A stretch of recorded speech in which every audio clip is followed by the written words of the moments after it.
دیکھیں ابھی اس وقت ہم موجود ہیں مسجد قباء میں. یہ دیکھو مسجد قباء جو ہے یہ تاریخ اسلام کی پہلی مسجد ہے، اور اسی کی جو بنیاد ہے حضور صلی اللہ علیہ وآلہ وسلم جب وہ خود مدینہ ہجرت کر کے تشریف لے آئے تو سب سے پہلے انہوں نے مسجد قباء کی جو بنیاد ہے وہ رکھی ہے. اور پھر صحابہ کرام جس طرح حضرت عمر اور حضرت ابوبکر اور حضرت علی سمیت بہت سارے صحابہ کرام نے اس میں حصہ لیا ہے، جو کہ مدینہ ہجرت جب کیا انہوں نے تو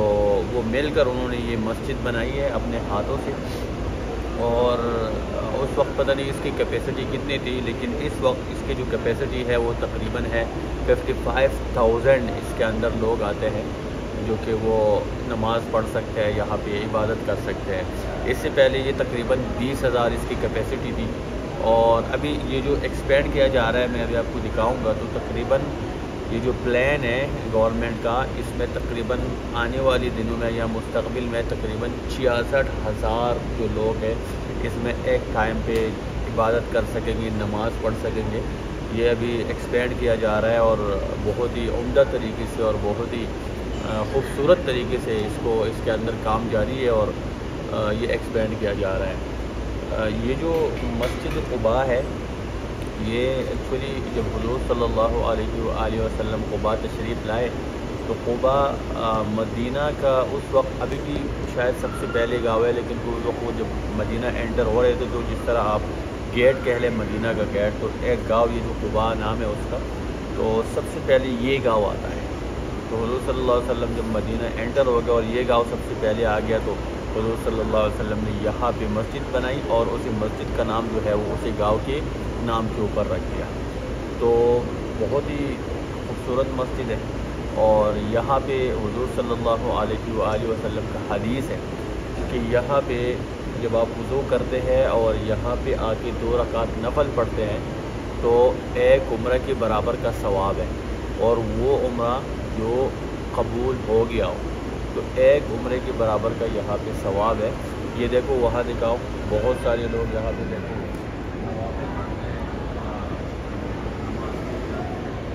زائرین آتے ہیں، حج زائرین آتے ہیں، جو مقامی لوگ ہیں بہت سارے لوگ یہاں کا وزٹ کرتے ہیں اور عبادت کرتے ہیں. تو ابھی میں جا کے آپ کو باہر بھی دکھاؤں گا کہ کس طرح یہ مارکیٹ اس سائڈ سے کس طرح ہے، اس سائڈ سے کس طرح ہے، اور ابھی جو ایکسپینڈ کیا جا رہا ہے تو وہ بھی میں آپ کو بتا دوں گا. اب یہ دیکھو پچھلی سائڈ پہ جب آپ آ جاتے ہیں نا تو یہ قباء مسجد ہے، یہ ابھی ایکسپینڈ کیا جا رہا ہے اور پہلے سے بھی بہت زیادہ انہوں نے بہت زیادہ بڑھایا ہے. یہ دیکھو اس طرف بھی دیکھو، یہ سامنے والا سائڈ ہے. اب یہ دیکھو آپ جب مسجد قباء کے مین گیٹ سے نکلتے ہیں نا اور رائٹ سائڈ پہ موڑ کے نا اس طرف آتے ہو تو یہاں پہ یہ دیکھو ایک تاریخی کنواں ہے. اب یہ جو کنواں ہے اس کا یہ واقعہ ہے کہ اس کے اندر حضور صلی اللہ علیہ وسلم جو ختم نبوت کی جو جسے وہ مہر لگاتے تھے تو وہ جو انگوٹھی ہے وہ حضرت عثمان رضی اللہ تعالیٰ عنہ کے پاس تھی. تو یہاں پہ حضرت عثمان رضی اللہ تعالیٰ عنہ بیٹھے ہوتے تو یہاں پہ حضرت عثمان رضی اللہ تعالیٰ عنہ سے وہ گر گئی تھی. جب گر گئی تھی تو انہوں نے کنواں خالی بھی کر دیا، پورا کوشش کی لیکن وہ نہ نکال پائے.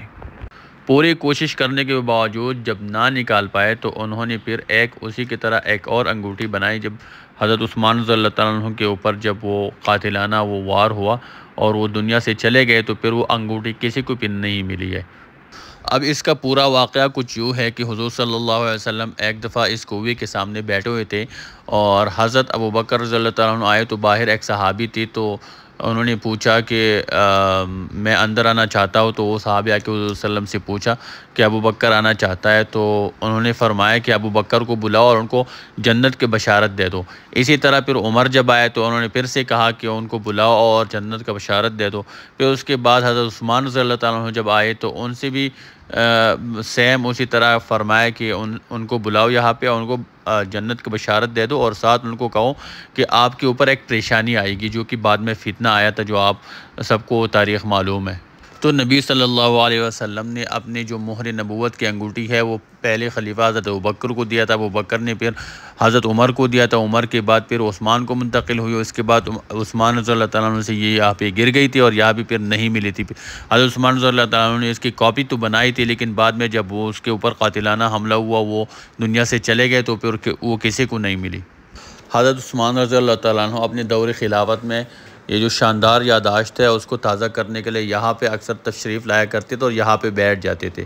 تو ایک دن یہاں پہ آ کے بیٹھ گئے تو انگوٹھی ان سے گر گئی، تو کافی انہوں نے تلاش کی لیکن پھر انگوٹھی ان کو ملی نہیں۔ گویا اللہ تعالیٰ کی اس میں کوئی حکمت تھی، واللہ عالم۔ اب تھوڑا سا یہ رائٹ سائڈ پہ آ کے نا یہاں پہ ایک باغ ہے جو کہ میں آپ کو دکھا دیتا ہوں۔ یہ دیکھو، یہ جو چھوٹا سا باغ بورڈ بھی لگا ہوا ہے، یہاں پہ کلثوم بن حدم رضی اللہ تعالیٰ عنہ کا گھر ہوا کرتا تھا۔ یہاں پہ حضور صلی اللہ علیہ وسلم جب مدینہ تشریف لائے، ہجرت کی، تو یہاں پہ انہوں نے جتنا دن وہ قباء میں رہے تو یہاں پہ انہوں نے اسٹے کیا ہے، اور ساتھ ہی حضرت ابوبکر، حضرت عمر اور حضرت علی رضی اللہ تعالیٰ عنہ اور دیگر صحابہ کرام رضی اللہ تعالیٰ عنہم اجمعین بھی تھے۔ تو یہ دیکھیں، یہ بورڈ لگا ہوا ہے، یہ باغ ہے، اور یہاں پہ حضور صلی اللہ علیہ وآلہ وسلم کا شاندار استقبال بھی ہوا تھا۔ اس کے پیچھے ایک باغ ہے جو کہ حضور صلی اللہ علیہ وسلم یہاں پہ جب پہنچے تو صحابہ کرام رضی اللہ تعالیٰ یعنی اہل مدینہ نے شاندار استقبال کیا تھا۔